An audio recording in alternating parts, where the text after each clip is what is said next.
We talked a lot about the MLB All-Star ballot. Right here for our YouTube audience, I'm going to put up a little graphic. It is last month's MLB Power Rankings because apparently at Locked On Network, we like to do monthly power rankings. And so there should be a new one hopefully dropping this week. Otherwise, this segment looks kind of dumb. But for our audience, here is the latest MLB Power Rankings from May. And just taking a look at this, Javi, who really stands out as teams that could rise or fall? Because, of course, you got your team there, the San Diego Padres at number 7, which is probably a little high when you think about May 10th. A team like the Astros, number 15. I mean, there's probably some other crazy ones. Maybe the Oakland A's shouldn't be 30th anymore after this 6-game winning streak or whatever they have. Marlins at 22. I mean, they're like a 500 ball club. So, Javi, looking at this graphic, and I could take it down or I could leave it up, whatever you need, sir. Who do you think is going to be the biggest riser or faller come next power ranking update?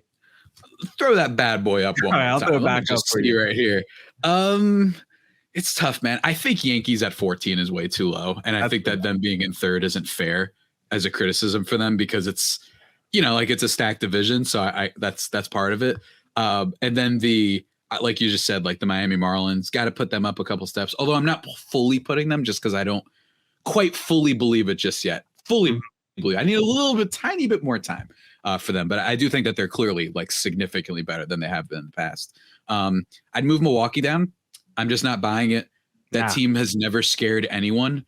I guarantee you Millard right now is going to be like, if we saw them in the playoffs, like bring it on. I'm not scared of them. Yes, It's just like, so we have to, you think the team that nickel and dimed its best pitcher, like that's going to scare me in the playoffs and that won't come back to bite them karmically? Great. Awesome. Sounds fun. I would love the Padres to play them too. So I'd move Milwaukee down, especially since they don't even lead their division. And even if they were, they're probably going to do what they did last year and then trade out of first place. So I definitely move Milwaukee down. D-backs, probably move them up by a couple spots. Oh yeah. But in fairness, number 9 was good.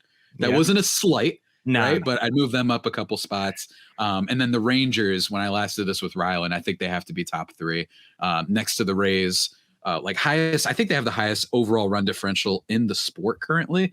I know that the Rays started off obviously so on fire, but it is the Rangers with the highest run differential in the entire league. So they deserve a lot of love. Yes, the DeGrom injury does hurt though, but I still think number 3 for them is good.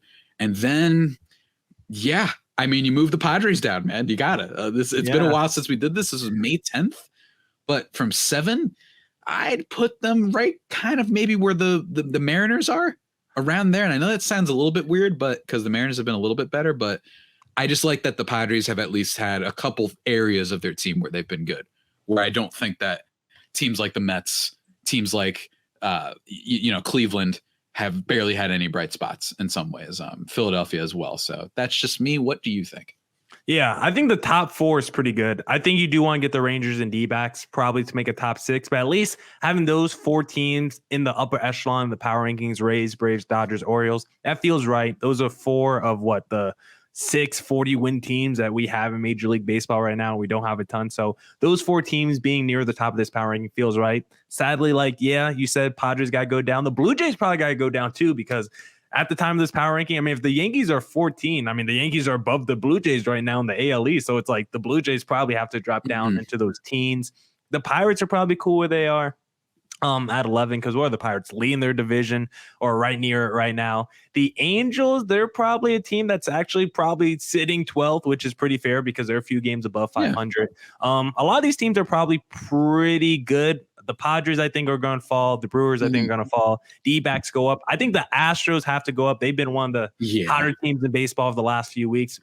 And even with them getting hot, I mean, the Rangers are still multiple game lead in that division, which is crazy to think about. Way too much of an overcorrection by our hosts putting the Astros at 15th. Just going to throw it out there. Like they had a weak first month, and everyone demoted them from number 1 to like 15. I was like, come on, guys, like give them a second. They just got Altuve back, and they've got to get some good pitching as well. Like they're going to be fine. They're not gonna lie. That one might have been personal for a couple people when they put that. Yeah, that's true.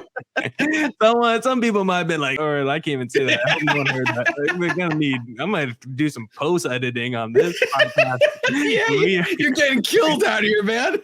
When we are done. But outside of that, Marlins probably deserve a little bump. Even the Giants, you could give them a little bump too, just because they're above 500. They're playing decent baseball. But for the most part, I don't think this thing is going to be crazily rerouted. Honestly, the Padres look like the biggest follower. I think the Yankees and Astros are going to be the biggest risers from this. But the fact that a team like the Phillies at 19 were there a month ago, they'll still probably be in the bottom half of the league, which is crazy. Like the Mets might even fall a couple spots because they've been so bad. Like a lot of these high payroll teams, I think that's probably the biggest thing when I look at that power ranking. A lot of these high payroll teams are going to start dropping the bottom half of the power ranking. And we discussed last week, is it going to be a trend or something with baseball and these low payroll teams performing better than high payroll teams? I don't think so, but I just think it's kind of funny and interesting to see so many high payroll teams in the second half of this. And probably the saddest thing is the Cardinals being number 24. And they might fall down in the power ranking after being number 24 a month ago, which is pretty sad. Some would say it's sad. Others maybe not. Others maybe not. I'm just saying, maybe, I don't know. Don't count on Adam Wainwright for the 5th year in a row at his age to lead your rotation. That's just an idea. Maybe consider going out for Castillo or literally anybody. That could be crazy though. Hey, we got a dude named Carson Kelly. If they want to run back that Paul Goldschmidt trade real quick, we'll extend you Carson Kelly. Who knows? We'd love to bring Goldie home as a little DH. I don't know. Maybe he could play the hot corner, play third base, because Christian Walker is elite defensively at first base, so I wouldn't move him there. But yeah, those are power rankings. Hopefully we get some new ones soon. Hopefully we get a little locked on update because I really don't know when those come out, and I haven't seen anything in my email about. I honestly haven't participated in any one of those because after I do the first three, I'm tour de force performance from you today. All these editing jokes, and now you're like, hey, this whole segment, I didn't even vote. If it makes anyone feel better, I don't vote in the general election, the presidential election, Trout slander. Yeah. I don't believe in exercising my right to vote. Okay, I know it's a privilege, but you can just strip that one away from me. I don't need it, guys. Okay. Guy, get up early, hit a pole, stand in line. Nah, I live in Arizona. It's hot out here. I'm not trying to stand outside, but yeah, that's Javier Reyes. Another Tuesday crossover. This is at 30 minutes now. Might be 25 minutes when I'm done in the post edit. I send it back to you. We'll see what we do. Check performance. You're Clay in game 6 for this game right now. We're feeling it today. But hey, where can my listeners find you, Javi? You can find me at Javipeno, JAVIIPENO, where I tweet about a bunch of nonsense, sometimes the Padres for sure. But if you want only Padres, at LO_Padres. Got a fun Cleveland series coming up. Going to be recapping that, as well as probably, so this will be the next episode by the time people are listening to this, recapping that first game and then talking about this free agency class that I alluded to being so bad and what it says about the sport and potentially what it says about the Padres. So that should be a lot of fun. And that's it. That's going to be recapping and previewing, and hopefully the Padres can get on a roll, man. I would really like that, especially before the next time our two teams face off. That would be great. And again, I'm going to have to end the pod saying I hope they don't get on a roll. I'm so sorry. I wish for you and happiness in all your endeavors in life, Javi. But this is the one thing where I need you to not be happy. And unfortunately, it coincides with the baseball season and the podcast. I hope your numbers go off, but I hope they go off because of the misery that you spew into the mic with how bad your team is going to be. Yeah, that's just how I feel. But for Padres listeners, I created Thomas24 for the personal account on Twitter. If you want to see tweets by me or look up Locked On Diamondbacks, Twitter, Instagram, on all your podcasting platforms. And please, if you want to see Javier Reyes on YouTube, well, you can hit subscribe on either Locked On Diamondbacks or on Locked On Padres, because of course we're dropping a crossover YouTube video. Javi, until next Tuesday, I guess, sir. See ya. Now, where is my outro?